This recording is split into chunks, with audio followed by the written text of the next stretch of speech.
Bonjour à tous. Aujourd'hui, je vais vous raconter l'histoire d'un homme courageux, Neil Armstrong. Neil Armstrong est né en 1930. C'est un astronaute américain. Il est le premier homme à avoir marché sur la Lune, le 21 juillet 1969. Je vous raconte son histoire. Neil Armstrong, un grand pas pour l'humanité.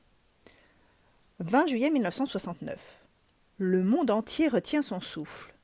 Pour la première fois dans l'histoire de l'humanité, deux hommes, Neil Armstrong et Edwin Aldrin, se préparent à marcher sur la Lune. 1 milliard de personnes suivent l'exploit sur leurs écrans de télévision ou à la radio. Depuis 4 jours, il y a plein d'étoiles dans les yeux de Claudie, une adolescente de 12 ans. Elle vit enfin sa passion des étoiles.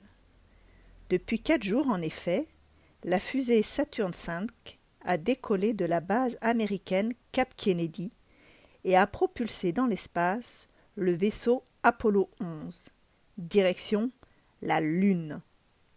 Sur les genoux de Claudie, il y a 3 photos, celle de Michael Collins, d'Edwin Aldrin et de son préféré Neil Armstrong.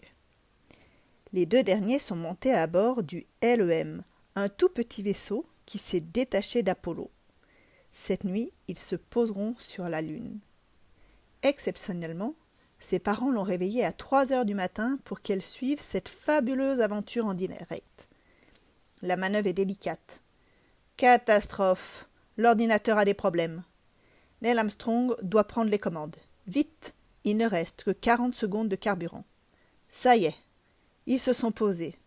Nous sommes le 21 juillet 1969. Neil Armstrong pose le pied sur la Lune.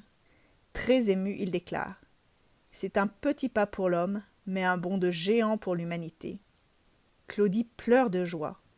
Les 2 astronautes plantent le drapeau américain sur le sol lunaire et ramassent des roches qui seront étudiées par les scientifiques. Il n'y a pas de pluie ni de vent sur la Lune. Les empreintes de pas laissées par les 2 hommes seront donc encore visibles dans 1 million d'années.